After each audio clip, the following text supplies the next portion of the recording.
Surrounding streets were alive with the food stalls, आसपास में लोग खाना पीना खा रहे हैं, मेले वाली फीलिंग आ रही है। Can you visualize that?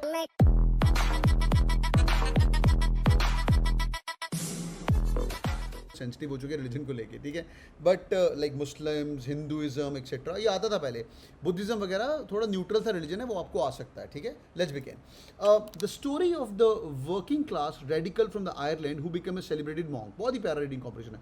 Blue eyed Buddhist, blue eyed का बुद्धिस्ट है, इसकी फोटो लगी हुई है। तो यार ये बंदा वर्किंग क्लास का था। रेडिकल रेडिकल रेडिकल का मतलब होता है थोड़ा सा जो बंदा यूनिक हो, एक कंप्लीट हो, एक टोटल हो, you know. Radical radical reforms बोलते हैं, टोटल रिफॉर्म्स बोलते हैं, बहुत ही comprehensive. Who become a celebrated monk, वो क्यों बना उसकी स्टोरी है। ऑथर कौन है भाई? ऑथर देख लीजिए, 3 काम करने हैं ऑन के अंदर। एक तो ऑथर पढ़ना है, उसका ऑथर कौन है, क्या किया हुआ है उसने, और दूसरा काम समरी पढ़नी है कि समरी क्या होती है। पैरा समरी थ्रू योन एसेस, ये आज का टॉपिक है। Lawrence Cox professor of sociology, Maynooth university, sociology पढ़ाते हैं साहब। सोशियोलॉजी आपको पता है सोसाइटी कैसे बनी जाती है, उसके बारे में क्वेश्चन होता है। Study and development of structure, sociology और humanities. He is the author with Alicia Turner, और उन्होंने किताब लिखी Irish Buddhist, the forgotten monk who face down the British. तो उसने ही face down the British empire, not brought him down, face down, he looked down on the British Empire, ठीक है। Let's begin. बहुत simple. On 2nd of March 1901, Buddhists of the Rangoon, today's Yangon in Burma, celebrated the full moon festival. Full moon festival Asia के अंदर काफ़ी मशहूर है, आपको पता होगा ना, काफ़ी हमारे भी चलता है। बुद्ध पूर्णिमा छुट्टी भी होता है अपने को।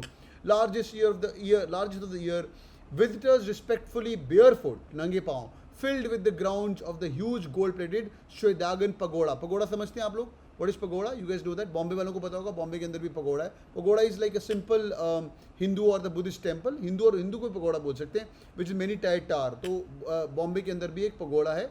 Pagoda is that golden shaped kind of thing. अगर आपने देखा हो तो ऐसा करके पगोड़ा है, pagoda Bombay, it's in Borivali side as well. या दिस इज द बॉम्बे का pagoda, this called as pagoda, ठीक है। It's like a temple for Buddhist, यहाँ पे मेडिटेशन वगैरह आप लोग कर सकते हो, ठीक है। ये बॉम्बे के अंदर है, ठीक है। आगे चलते हैं। The countries most important Buddhist pilgrimage site is glimmering spire. Spire क्या होता है?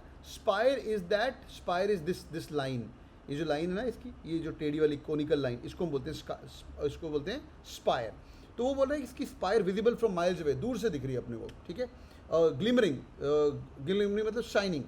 On the platform, people are chanting, meditating, offering candles, flowers and water, talking. The surrounding streets were alive with the food stalls. आसपास में लोग खाना पीना खा रहे हैं, मेले वाली फीलिंग आ रही है। Can you visualize that? Out of visualization, can you visualize that? Yes or no? Simple? Okay, बहुत बढ़िया। Music and drama performance, banners चल रहे हैं, decoration चल रहा है। Now important stuff. In the midst of the crowd, an act of profound का मतलब गहरा, deep, civil disobedience took place. Disobedience, obedience का उल्टा। A shaven-headed Buddhist monk stepped out in front of an off-duty colonial policeman. British empire की बात हो रही है, colonial policeman. तो ये उस जमाने का ब्रिटिश एम्पायर का पुलिसमैन है, in the employ of the British Empire, and ordered him to take off the shoes. और बोला चल बेटा शूज निकाल, ऑर्डर किया उसको। चलो 2 लाइन और पढ़ लेते हैं। We can imagine the ripples that spread as people notice the confidence. Ripple मतलब वेव है ना, वो उससे पानी में वेव्स आती हैं। रिपल एक आपका क्रिप्टो कॉइन करेंसी भी है, बढ़िया क्रिप्टो करेंसी है, पर अभी तो बुरे हाल है, but never the less. Wrapped in the saffron robes, saffron colour आपको पता है, robes of religion.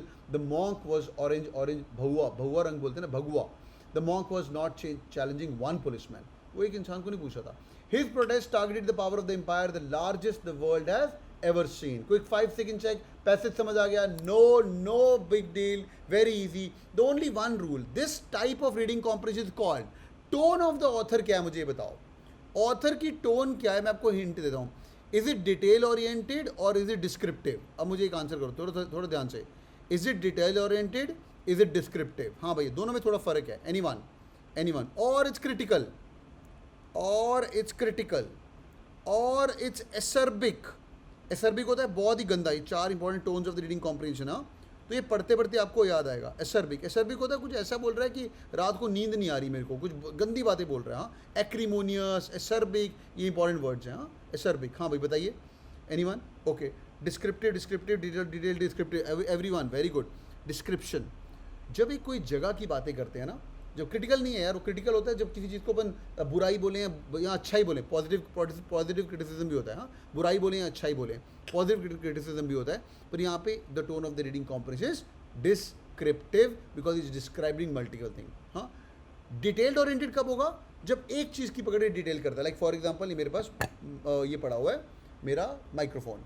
Now this microphone is a Shure microphone, इसके ऊपर ग्रीन लाइटें हैं, सारी लाइटें ऑन हैं, I am using it the best possible way right now, उसको हम बोलते हैं डिटेलर। जब एक ही माइक्रोफोन की बात की जाए उसको हम बोलते हैं डिटेल्ड ओरिएंटेड। ठीक है भाई, डन है, समझ आ गया, डन है। Describing is all detail, okay all good, ठीक है, बढ़िया, आगे बढ़े भाई। चलो भाई, मज़ा आया तुम लोगों को? एऑन से बहुत ईजी वाला कर लिया अपन लोगों ने, बहुत बढ़िया। थोड़ा हिस्ट्री का एऑन से नीचे लिंक मिलेगा, लिंक को खोल के एक बार रात को सोने के पहले पढ़ के थोड़ा